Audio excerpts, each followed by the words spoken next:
Hi friends, this is Caitlin here. I am a music educator and a homeschooling mom.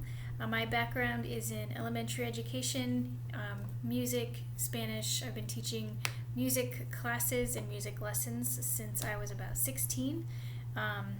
Through my elementary education degree, I ended up in several different public schools, private schools, preschool through 6th grade. So that's kind of where I'm coming from. So I have been homeschooling my kids for the last 4 years, and this year I've noticed there's a lot of interest in at least exploring what homeschooling is and what it can be for different families. A lot of families, I don't want to speak for them, but some of the things that I've seen people expressing is that they don't necessarily want their kids to go to public school this year, or they at least want to see what other options are, just so that the school year can flow a little more how they want it to flow.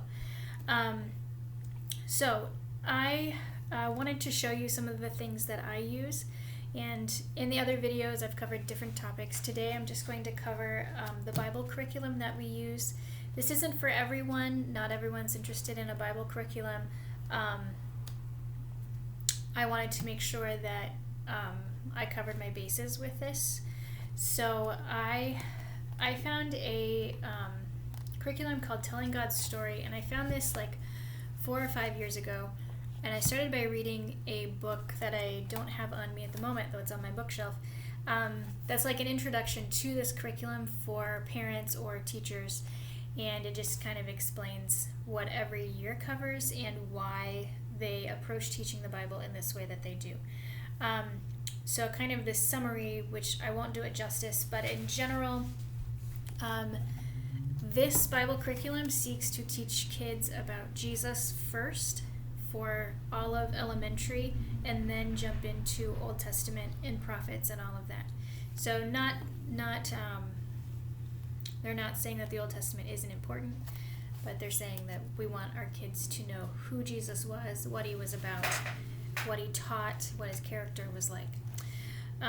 So I have found these to be fantastic.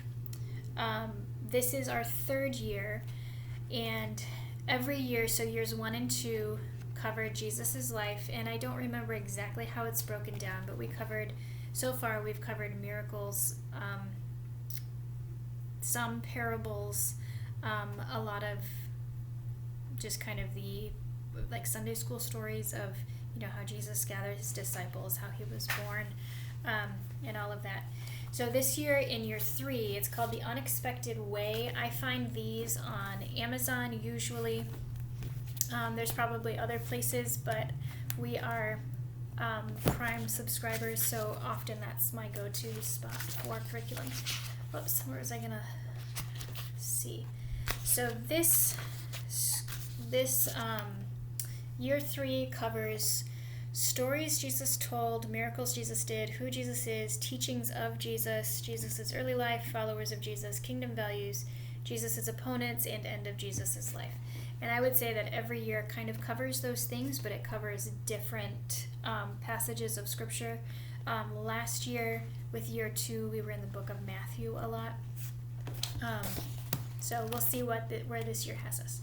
So I buy 2 books for the entire school year, and that's everything that I need for me to teach my 3 kids at home. So this is the instructor manual. In here are the Bible stories printed out for you, divided into units. Those topics I mentioned before, those are the units. So this book's divided into 9 sections, and there's like maybe 4 weeks per unit, something like that. You can pretty easily do it in a year. I don't limit Bible studying to the school year. I just kind of do it. So it's not, we often trickle down into the summer. But for the beginning of the unit, there's a little note for parents. And this unit is called Stories Jesus Told. So the For Parents section says Jesus was a master storyteller and preferred to use stories to introduce himself to his listeners. And then it explains a little more. And then it introduces you to the first story, which is Bearing Good Fruit, the parable of the sower. And this is taken from the book of Luke. so it tells you where it's from. There's usually several paragraphs in italics that are like information that you as the parent or teacher should know before you actually teach the story. So there's a paragraph on the other page, and then this much, that's teacher introduction. And then from here to here, or actually just from here to here, that's the Bible story. So it only covers like 7 verses in this case. It's not super long.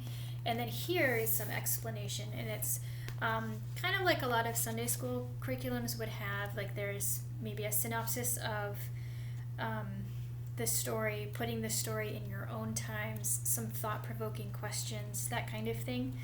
And then every Bible story is set up the exact same way. So for this one, see, there are 9 units, and that gives us 36 stories. So this is like the kind of the textbook that you want to use.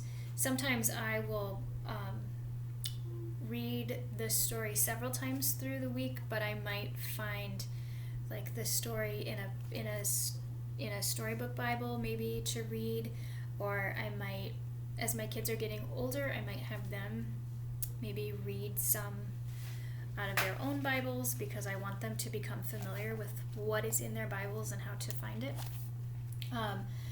So this gives you like the core of what you want. 1 story per week is how it's set up. And then I also get this, which is a student workbook. It's like a student activity thing. I only get 1, even though I have 3 kids, because most of the things in here are like group activities. There are some things that you're supposed to print out, and there are coloring pages with every story. But it works out okay, because with my kids, it's really just my daughter who most weeks wants to color the picture, and so usually I'll have her color it, and then we'll hang it on our dining room wall and we can reference it.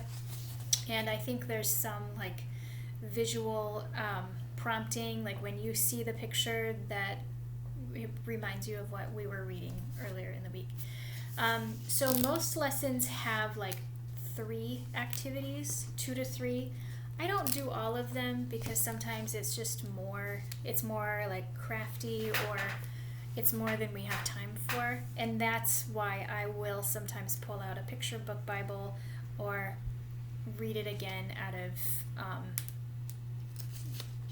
like an actual Bible that we have, just to kind of make sure that we're revisiting the story every day. So for the parable of the sower, the activities they have are sower and seeds memory game, and for that there are some game cards that you would have to cut out to use. So there's a game, and then another one is an art history activity, and it tells you can go to a certain website and find a picture of this parable, and then you can like do an art activity with it. So it kind of covers like, I don't know, it covers different different kind of extracurricular topics or fine arts topics pretty well. Usually in a given month you're going to have some kind of baking activity, so sometimes that can be fun. One year we made the 10 Commandments. We made them out of salt dough, but it was, I think we did like coffee dough instead of salt dough, so the 10 Commandment tablets smelled like coffee, which is fun. We still have them sitting down in our playroom. If you get to the parable of the yeast, how little yeast can make a lot rise, you're probably going to be making some bread or something. So it's pretty hands-on. I don't do every single thing out of here. I think it's nice to have this as an option, and I think if you wanted more options, you could very easily find other games or crafts or whatever to do that go along with the story.